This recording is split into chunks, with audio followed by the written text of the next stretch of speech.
California, and had a wonderful time there. I'm waiting for it.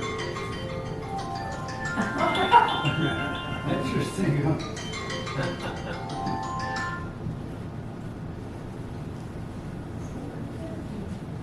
Hello, this is Elder Goldthorpe.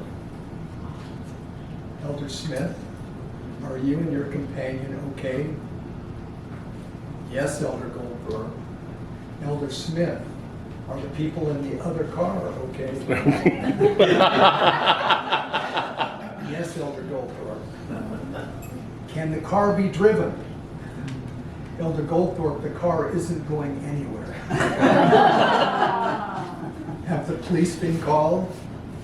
Yes, Elder Goldthorpe. Please take pictures of the accident scene, your car, the other car. Exchange information. Take pictures of their license, their driver's license, the proof of insurance, and let them do the same. Fill out the accident exchange and information exchange form in your glove box. When you get home, prepare an incident report in the missionary portal. Oh, you're still, did you listen to that? This happened far too often. Far too often. I was the vehicle coordinator.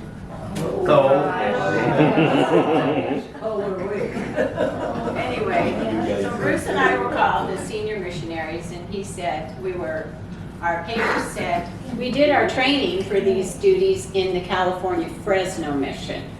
And that's where we learned what we were supposed to do. Working in the mission office is not like the member leader support where you're out in an area. As said, we were in the mission home, and ours was a very temporally focused kind of mission, but yet it's necessary for all missions to function and survive. There was nothing, when we arrived there was nothing there. We had to just pick up and know what we had done in Fresno and start to mirror that in Modesto. So it came from scratch. They had made several of the classrooms in the Modesto North State Center our mission office. They took out a few walls and gave us enough room for the complete office staff. And then they ordered furniture that was configured to the space they gave us. Oh, right. This is the back of a dual axle mission trailer. And those are boxes. One of my jobs was to break down the boxes so that we could put them inside that dumpster. And it was a shared dumpster with the ward that was in that building. So if we took too much space, we got in trouble. We got it. We had some extra rooms to use as our discretion, and one we made into a workroom, is what I called it. We probably weren't supposed to do it, but we bought a fridge.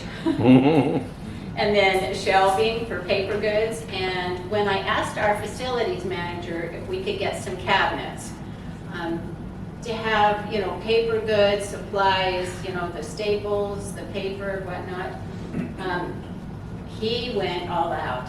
The Modesto North State president owns a furniture company, and I thought he would just go to like Lowe's or Home Depot. So this, you can see, whoops.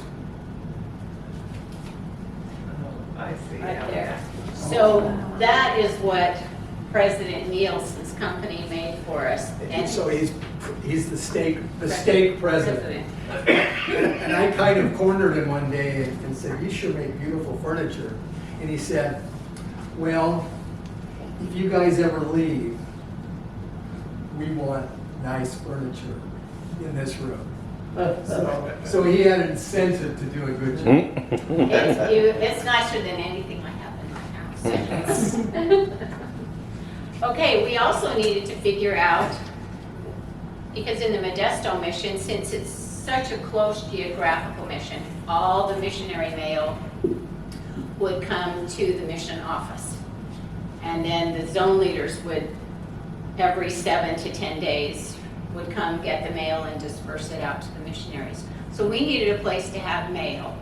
And when we walked in, there was this little empty, in the old days, it was probably like the coat rack area.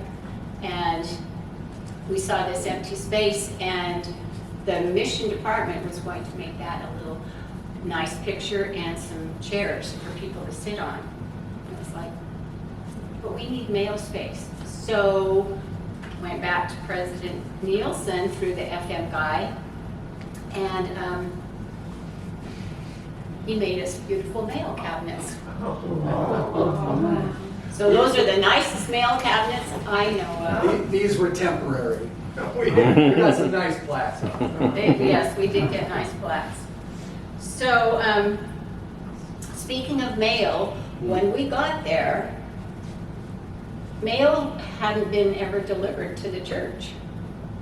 And all of a sudden, we were needing to have mail delivered there for the missionaries.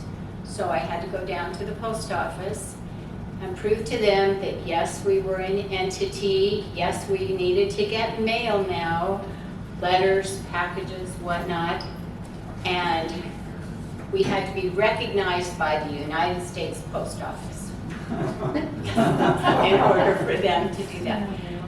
And what they required was that we had a mailbox. They said, oh, most businesses, and we said, we can't get mail on Saturday, and they don't usually deliver unless it's express or things on Sunday.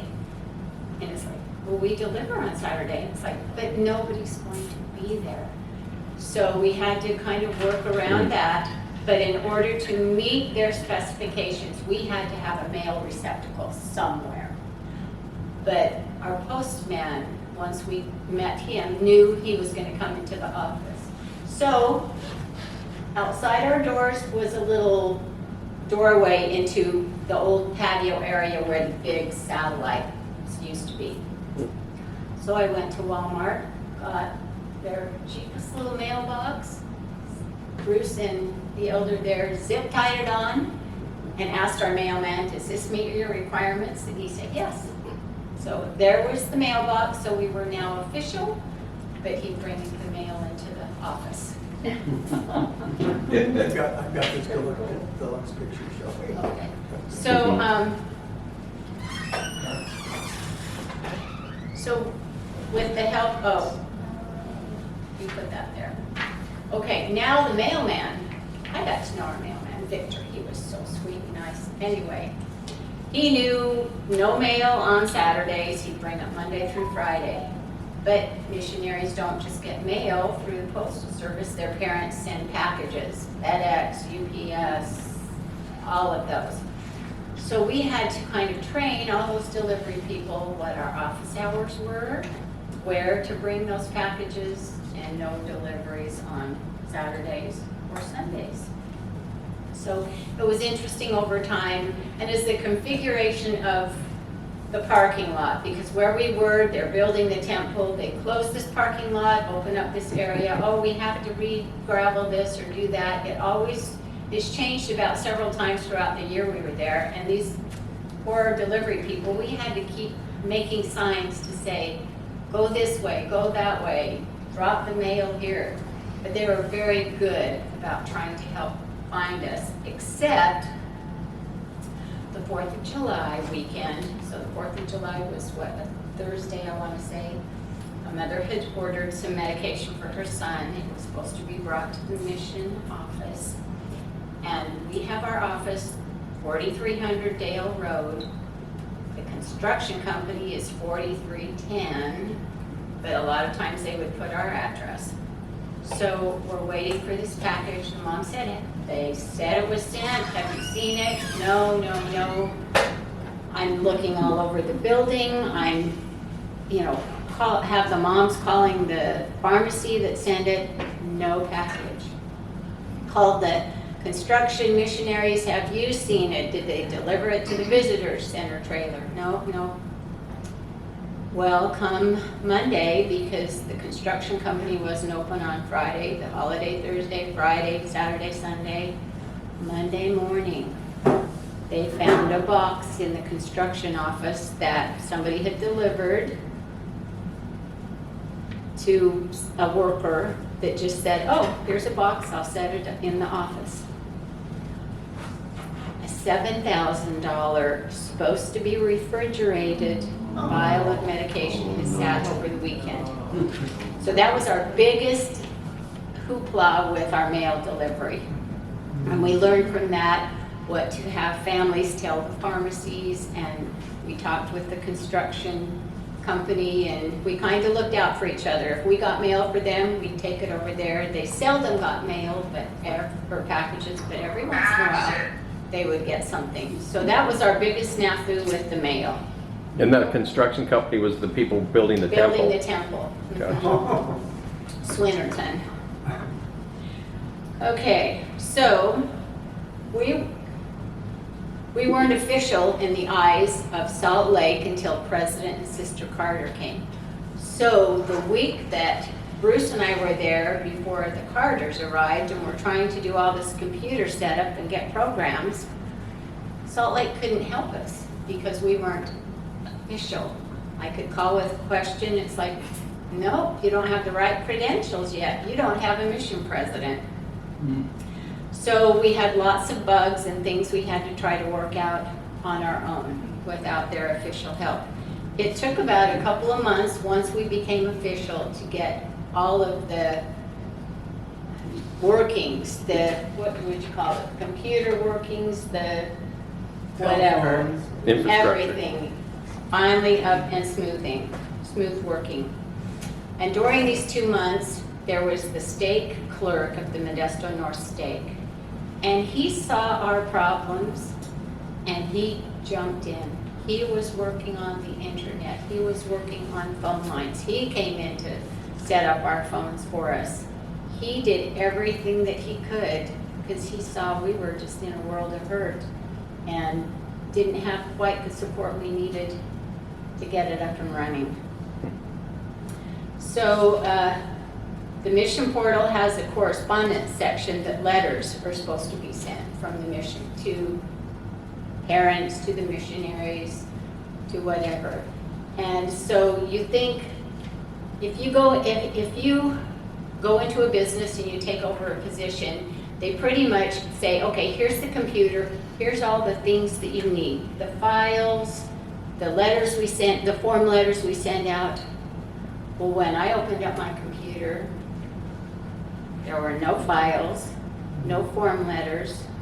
Everything that a mission secretary needs to do, I had to do from scratch. There were probably at least 12 or more letters, form letters, that I had to just type out word for word by scratch. That there wasn't anything that I could turn to. So that was an interesting thing. So I spent hours getting things organized on the computer. Let me share a couple of things here.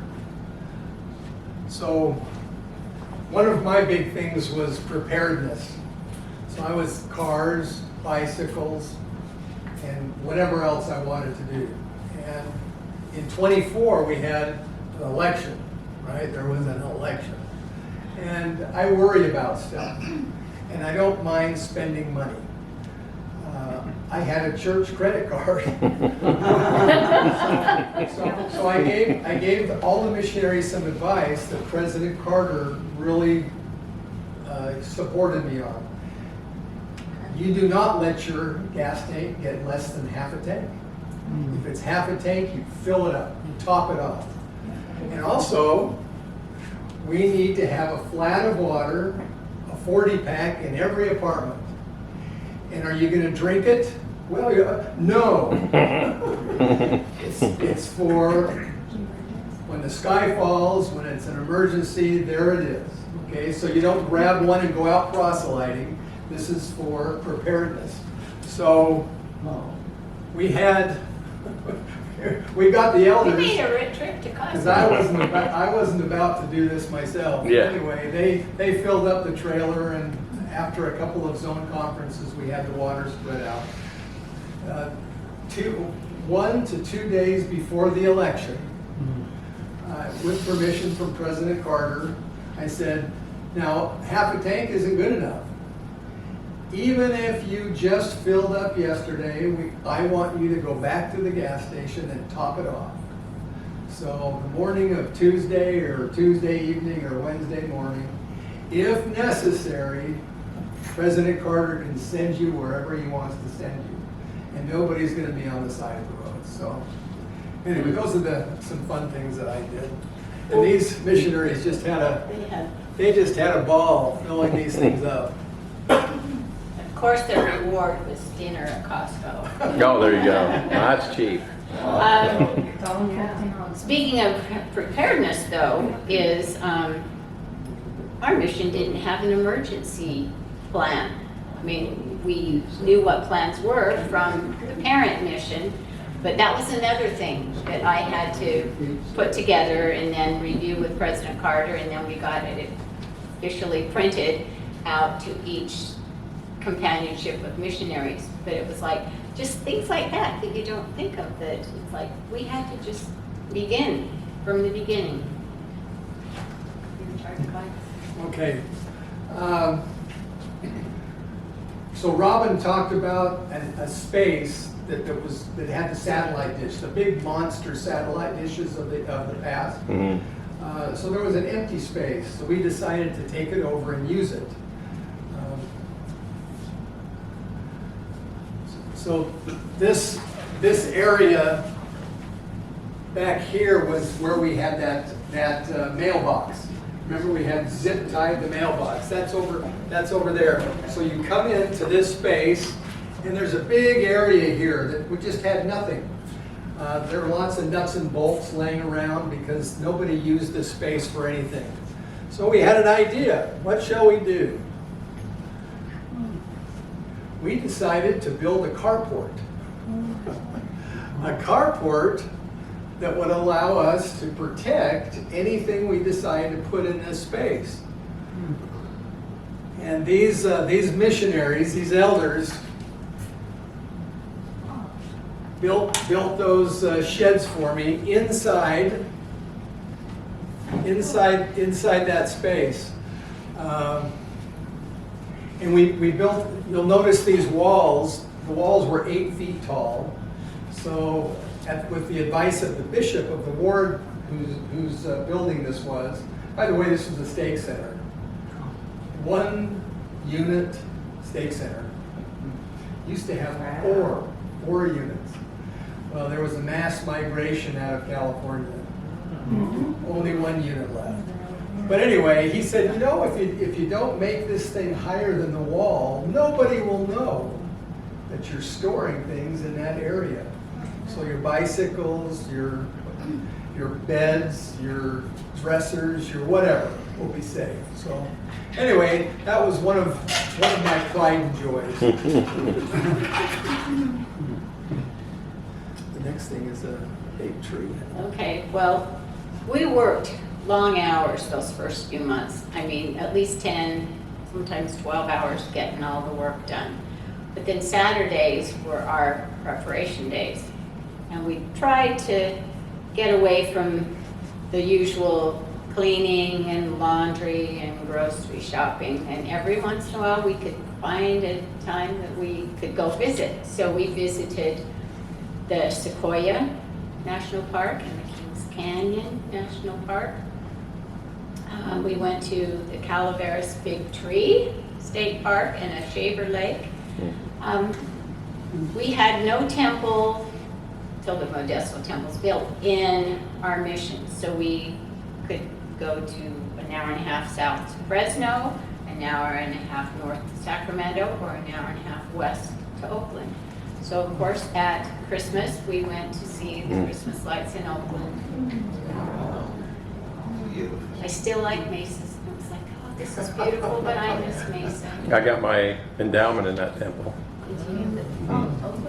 Yeah. Mesa trumps Oakland from a number of lights perspective, but it was still beautiful. It was Yes. beautiful. And we would get together with the senior missionaries for about once a quarter. There were several member leader support missionaries that were an hour to an hour and a half away from the mission office. We had the mission nurse and her husband and things. There was a couple that he is 82, she's 78. They were on their 6th mission together. And she said they had never been on a mission before where the senior couples got together, like we tried to get them together. They loved it. And it didn't seem like it was that often, but it was often enough that they felt like they were remembered and loved by the office staff. Because we were with the office staff, you know, every day. We felt like we had companions. So we were told, every mission's different. We were surprised at some of our MTC buddies, but we were told that there was one rule.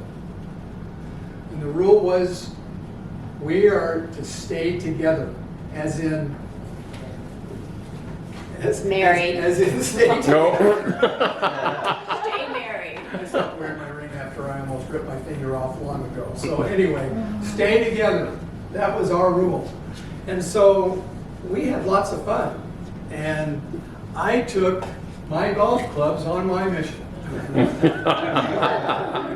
And the missionaries, I'm going to whoop Elder Goldthorpe. I'm going to whoop Elder Goldthorpe.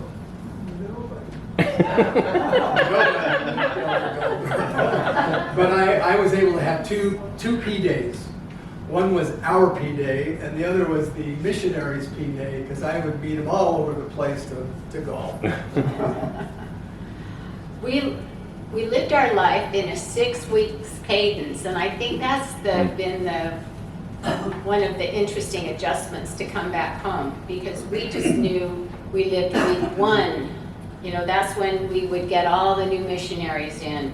Week 2, the president would interview. I don't know if it's a Salt Lake rule or the mission presidents talk with each other, but I'm finding most mission presidents are interviewing all of their missionaries once a transfer. And we had a small mission, and I saw how busy President Carter was doing that. And we had like 130 at tops while we were there. I think they might have a little bit more now. These 200 plus missions. I don't know how the mission presidents do it, but President Carter would interview week 2 and week 3, and week 4 was our zone conference, and that was a fun week for us. And I'll let you talk more about that in a minute. 5 was my busy paperwork week. I would send out what we call welcome packets. I would wait for a group of missionaries to be assigned to us, and then I would send out a little email with an attachment that had all about the mail, all about some of the things to bring or not to bring, what our mission area was like. And I'm finding it interesting. I have 3 grandsons that have now gone out on missions, and they may or may not hear very much from their mission offices. And I always felt like we want to be in touch with them to let them know we know they're coming. We want them to feel loved and prepared and noticed before they even got there. So, you got a whole 28, 29, whatever. I don't see numbers here anymore, so I've lost track. Okay, well, we'll just show a few pictures I'll and talk then about talk this. about them. Robin talked about 3 temples, all about an hour and a half away. President Carter wants the missionaries to go to the temple. And so about 4 times a year, 4 times a year, 6 zones. Each zone has their turn. 6 times 4 is 24. So so the senior missionaries in the office, my partner, Elder Doney, who was the housing coordinator, we were the chauffeurs. We would rent big vans, and we would take the missionaries to the temple. And we chose the Sacramento Temple, an hour and a half north. So this is one of the zones at the Sacramento Temple. So I'm an Intel Corporation guy. My career was at Intel. And so I get a kick out of the Sacramento Temple. The Sacramento Temple is in Folsom, California. Right.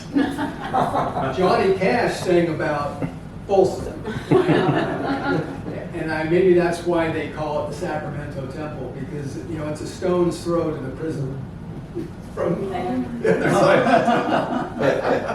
But you figure if they're going 24, is it? They almost were going every other week, or every third week, Very painful. to take the missionaries to the temple. And it was a whole, you know, an hour and a half up, you get there a half hour ahead, do pictures. It was a big, long day for the missionaries and the driver. So we, just some quick pictures. I was the bicycle guy.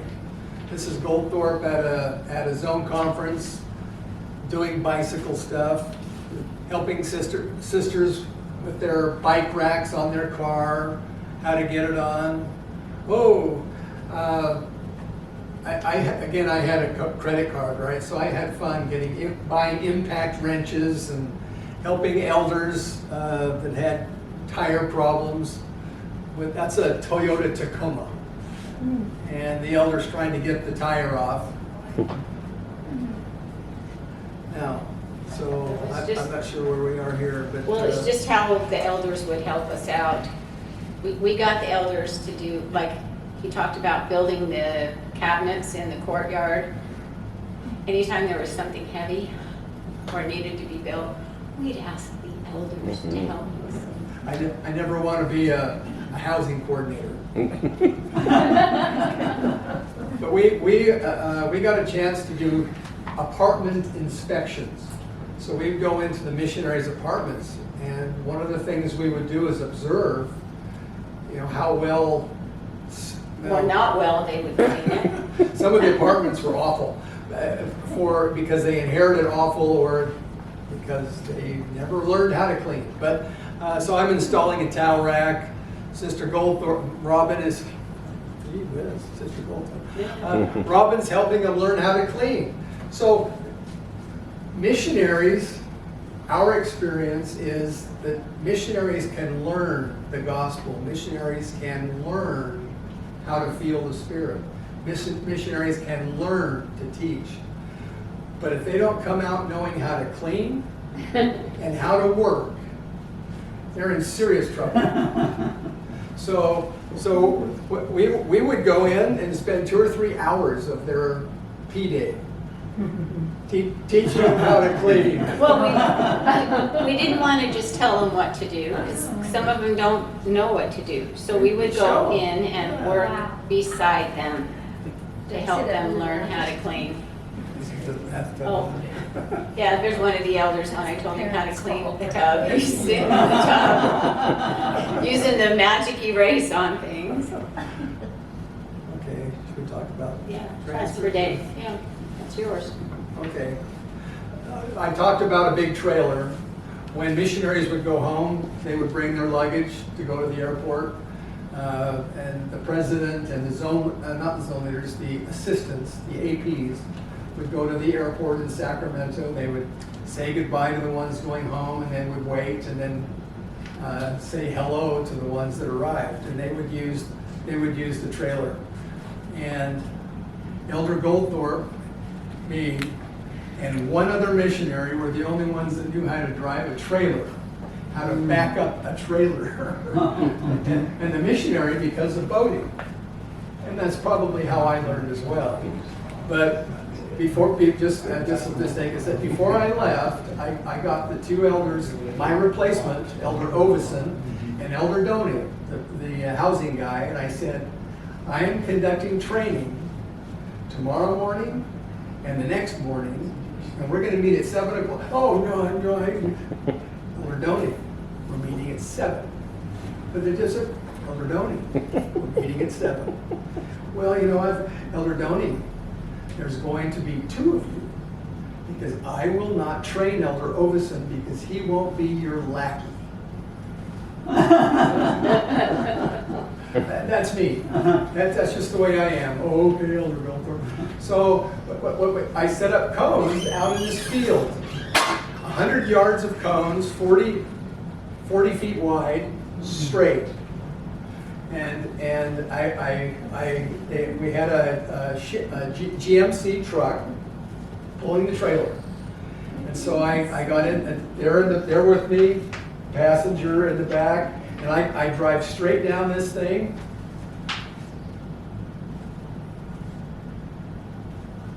All the way back. Oh, okay. Is that what you want us to do? Easier said than done.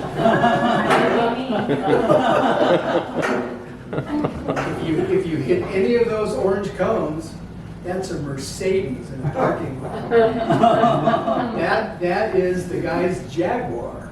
That is, so, anyway, they gave up. They gave up. So, but they tried real hard. So anyway, so Elder Doney says he found somebody, another missionary that could do it. And President gives this missionary permission to help him move stuff.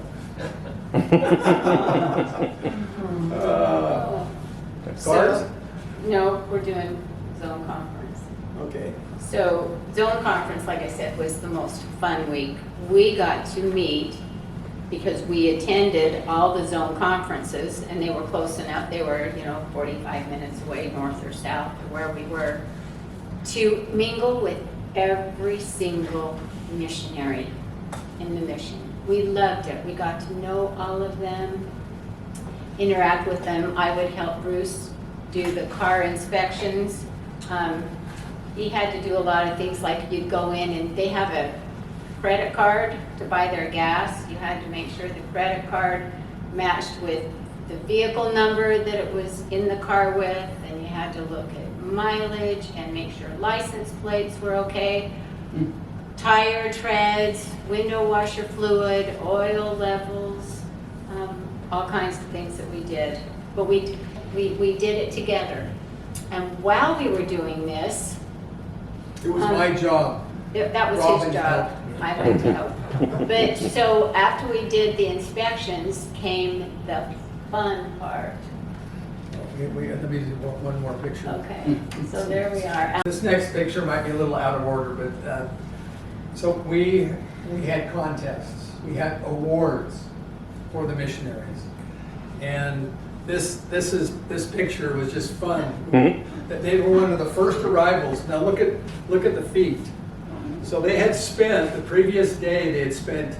They detailed their car because they wanted to win the white glove award. And you can tell it was inclement weather, and they weren't about to have anything on the floor.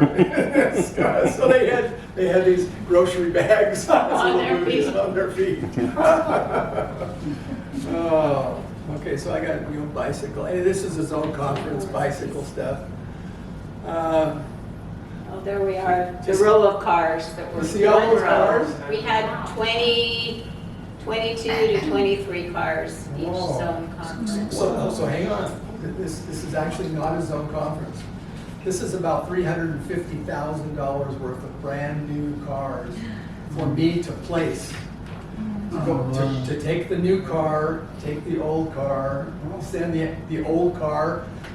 The definition of an old car is 20,000 miles. For anything that's not a Toyota. If it's a Toyota, 40,000 miles. That's another story. 40,000 old Toyota, 20,000 old everything else. And so I take a new car, Sister Goldthorpe, Robin would help me, and we drive and we go pick up the old car and give them a Toyota Venza or a Toyota RAV4 Tacoma. Anyway, so the ward whose parking lot we were taking to do this, they were upset. These older, mature ladies would have to walk a little bit further than they wanted, and I just said, I'm sorry, but there's $350,000 of cars, and I'm not going to stick them out in the gravel. Yeah. So anyway, that's the purpose for this one. And I did lots of license plate stuff. Oh, here's the fun stuff. Okay. Oh, About do I your get to go? awards. Yes. Let's do one. Okay, so let me share this. So we wanted, the president would give us 5 minutes. We always took more than 5 minutes. But we would give awards, such as, we talked about the White Glove Award, Outside, Inside Clean, the Pack Rat Award. Think of children. Clean your room, Joey. Clean your room, Mary. And you go in there and say, hey, that's pretty good. So you look under the bed, or you open the closet. Pack rat, they just shove things out of the way. I didn't do pictures. Stinky Socks Award. You open the door to go in the car, and it smells like, there's 4 elders that just came from the gym. Or on the opposite side, whoops, they cooked their dinner last night in the car. Gas half empty award. Anybody that was on the low side of half a tank was eligible for that award. And we had prizes. For example, nuts and jerky to keep them sustained while they're waiting for the tow truck to come and help them. They ran out of gas. The hidden pet award, you forgot to leave your pet at home. And the reason for this was the kind of a car where you wouldn't sit down in this car because you'd have to get all the lint and all of the hair and all the whatever off of you. They're just awful. The You Make It Possible award, that was for the bicycle guys. The president chose to have just the elders on bikes, but it came and went. And so I'd invite all the bicycle elders up, and we'd have certificates. You make it possible. People were going, what? These elders make it possible for you to be driving cars. And then the King Lamoni Award, and sister, King Lamoni. So Ammon, King Lamoni, even he doth remember to obey all of my commands. He's out there taking care of the horses, right? Getting ready for the trip for his father. Anyway, where is Ammon? Well, he's out doing after cutting off all these arms, he's out there doing the horses. So the King Lamoni Award, missionaries that actually returned my phone calls, returned text messages, were obedient, were eligible for a King Lamoni Award. And it was given once in a while. Anyway, I don't know what award was here, but they're just fun. Everybody's clapping and just having a good time. Oh, I was the clown. I was a cub master in my early days. Leave that one up for a second. It was easy to be a clown. The first week we were out at Zone Conference, I don't know if you noticed on some of the car pictures, but the majority of cars are white. And he'd be out in a white shirt, and I couldn't find him. So I bought him the neon yellow shirt. So when we were out in the parking lot, I could spot him easier. I have evidence of one of the certificates, the Stinky Socks Award. Robin was really good at finding graphics, so all the awards had graphics associated with it. And that's just a picture of one of the Zone conferences. I also had a hat.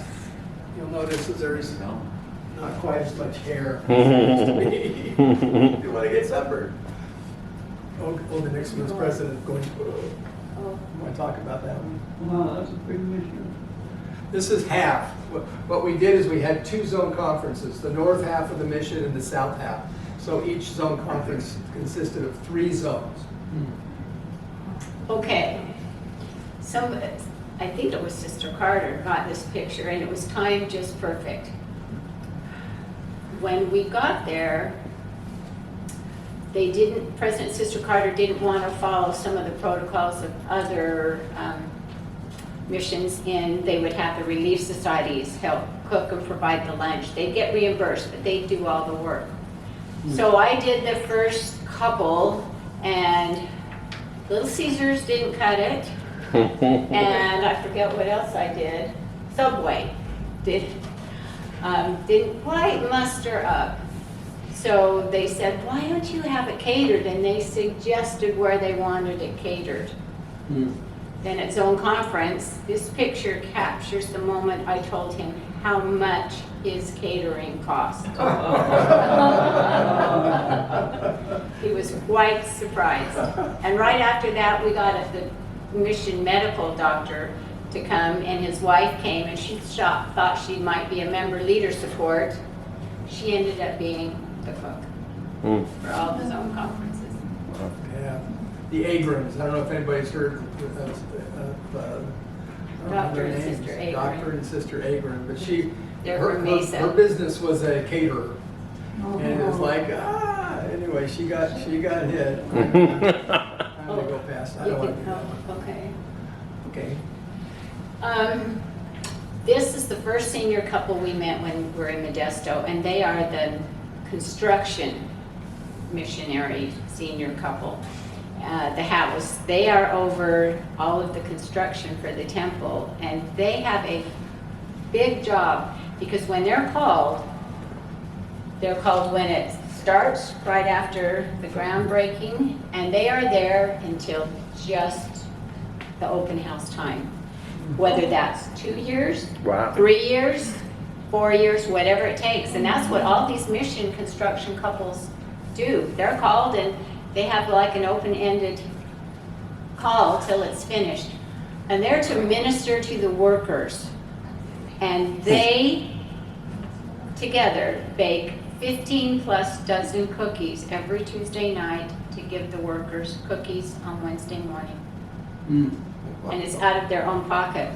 The church does not have any funds for the mission couples to do anything. But those workers love them and look forward to those cookies every week. This is a luncheon that they had for the workers in the cultural hall in the Stake Center. As a thank you when the outside crew had ended and the inside crew was going to start. Okay, so the first temple and the next one is the fun one, if you want to lead into it. Well, it was interesting, and I kind of almost took it for granted, and I wish I would have taken more pictures, but every day as we walked into our mission office, we passed the construction of the temple. I mean, most of the... Okay, so let me just explain. This is the entrance to the building that's right by our office. Okay, so we have a little Church of Jesus Christ, Latter-day Saints. And they're by the door. They're standing in front of the door. This is the door that goes into our office. So if you're by that door and you turn around, That's what we saw. that's this picture every day. Every day, so We'd watch them pump cement, we'd watch them make framing, we'd watch them put up the stone. It was just fascinating to see the temple being built. We watched them when they put the steel up for the tower, for what will end up being the tower. Okay, so look over your shoulder. Okay. Oh, yeah. Oh. Now, the construction site foreman took that picture because it had rained one day, and when he got that morning, when he got into work, there was a rainbow over the temple. So when we got to the office that morning, we always were early. The office opened at 9. We were always there at 7:30 or 8. And then one morning it's like, hey, Robin, look at that! Look at the picture. Or look at the. It was a full. It was actually kind of a double rainbow, but look at that! Oh my goodness! And then all of a sudden, this shows up in our email or text message. It's like, oh, just disregard Take that. the bodies out. It was just, yeah, and this is looking east, okay.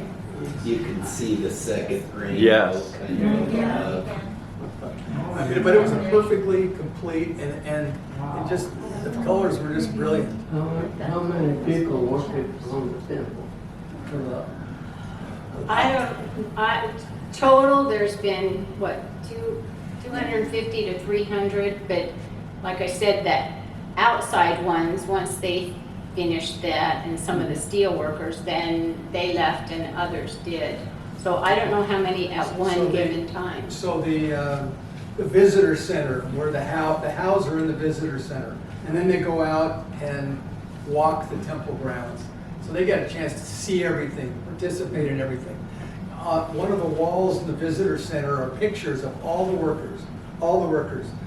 So they have those that did the grading, that they got all the preliminary groundwork done, and then you had the concrete guys come in and put the footers everywhere, and then you had the steel guys come in. So they came in waves of construction workers.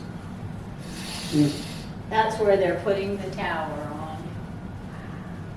And it was just fascinating to see the crane. And there's just a picture of us at the tower. Do the next one. Oh, the next one's the baptistry one. Okay. I did not capture this by the time I tried to get my phone and the camera out. But we came one morning, bright and early as the sun was rising. And it beamed off the windows at the baptistry, and it looked like the temple was on fire. And it reminded me of the Kirtland Temple when they said at the dedication, it looked like fire. And that was just, the best I could do is I fumbled for my phone. That whole side looked like it was on fire. I think is that the last temple picture? That's the last temple. That was how it was as we were coming home. They had several months of even more happening to Are you guys gonna go back to the open house? We Or, might not be here. oh, In about 3 to 4 weeks, we're going to go like this on our computer and submit our papers for round 2. no, gotcha. I was wondering about that. So the chances are We won't be they'll have there. the open house, the dedication while we're somewhere else. Somewhere Gotcha, else. wow. You didn't learn the first time, huh? We didn't. But we had so much fun. We would love to do vehicles and mission. Robin was the mission secretary, so we'd love to do that again. Finance not a given. and housing. I tell myself if other people can learn it, so can I. Mhm. But now I'm just going to tell you a couple of other things. When we were in the MTC, we went to a devotional by Elder Rasband. And he pronounced some very specific missionary blessings to our group as we were starting out. And he blessed us that the power of heaven would be with us. And when you talked about going out and wearing a name tag accidentally somewhere, Mhm. that missionary name tag attracts people. We would have people stop us at the grocery store, at the mall, anywhere we went, and that they felt drawn to talk about their beliefs in a Christian church and things. And it was just surprising how that happened to us. It's like I almost wish I could have a badge on now as you walked around so people would know to talk to you, that they feel comfortable or free to talk to you about the Savior. Elder Rasband blessed us to use the power of the Holy Ghost to guide us. And as we were setting up all that mission stuff and wondering how to solve this technical problem or that, I was amazed at the ideas that would come into our head to help us either know how to solve it or know who to ask to help us solve what we needed. You get to tell about the miracle of the motor vehicle lady. We're running out of time, right? Getting there. One of the worst things I've ever done in my life is go to somebody's slideshow. Oh. So, this wasn't meant to be a slideshow. So very early in the mission, before I had a lot of the tools that helped me do my job, we had an issue where one of the cars wasn't licensed. The license plates had expired, and these sisters were out. Oh, by the way, one of the awards, only one time. And there was one car in the north and one car in the south that had been on the road for at least 3 months with expired plates. So I inherited that car from Sacramento and that car from Fresno. I inherited them. So we had an award. It was the flying under the radar. And I told the missionaries, this will only be awarded one time, because if it's awarded again, it's my fault. Yeah. Won't happen. Anyway, we go to the DMV. We went to the DMV one time. What an awful.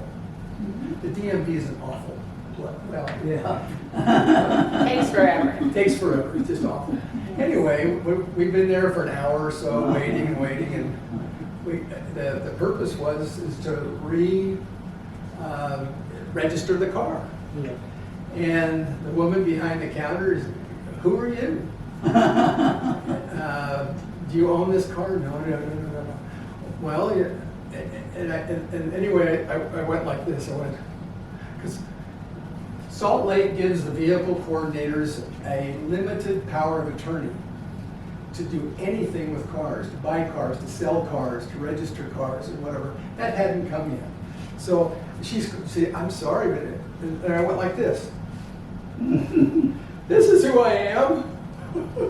And she looks, and so I handed it to her, and she looks like this, and she looks at me. All right, Bruce Goldthorpe. You're a preacher. And I said, yes. And if you give me a soapbox, I will preach to you. It'll be amazing. And she starts laughing. Anyway, she says, just a minute. And she goes and walks over and starts talking to another lady who is obviously her supervisor. And she's sitting there at her computer talking to this gal, and she goes like this. She has a big grin on her face. And then when she came back, he says, okay. and she registers the car, and I get out my credit card, and she says, it won't cost you anything. Wow. It cost like $50, but anyway. So it just, I carry this every day of my mission. But what is that, Bruce? It's Ministerial It's your certificate. ministerial certificate. All the missionaries, the sisters and elders, all have a ministerial certificate signed by President Nelson. Huh. And Still got mine. I That was many years ago. I got mine signed by Who signed President yours? Who signed yours? President Kimball. President Kimball. Yeah. Okay, so we will end. I've got one too. We'll end on the last blessing that he gave us, and you'll be able to talk about this one. Elder Rasbang blessed us to use the power of the Book of Mormon to change lives. My Tony Medina, Mako. Does anybody know Mako? Yeah. Mako was my friend. Okay, tens of thousands of dollars were spent at Mako. Oh, that's why he was your friend. Yeah. I put his kids through school. I was able to give him a personalized Book of Mormon. The U-Haul, Jaime, at U-Haul, he put in every one of those new cars you saw all lined up. They all went to U-Haul to have hitches put on them for bicycle racks. Jaime got a Book of Mormon. And we took pictures with them. They were just fun. For some reason, he couldn't bring himself to call me Elder Goldthorpe. I was Bruce. But Jaime and Stockton and Tony and Modesto, it was just fun. You shouldn't have, after the first 2 months, I always have to say, after the first 2 months, when we got things going smoothly, you shouldn't have so much fun on a mission. We had an absolute wonderful time. Absolutely wonderful, and it was wonderful because of the missionaries. They were a joy, even when they hit the poles in covered parking lots. even when they were behind a city bus, opening their mouths, talking to a person standing on the corner, and the light turns green, and the sister puts the gas on, and then keeps talking, and then hits the back of the bus. Elder Goldthorpe, the bus stopped. and then they left. $3,500 of damage and probably didn't even scratch the bumper on it. Anyway, we loved our mission and we're gonna do it again. And we're grateful for the church and for the gospel and for you putting up with us for an hour. Well, thank you. Thank you. Thank you. Thank you, guys. That was awesome.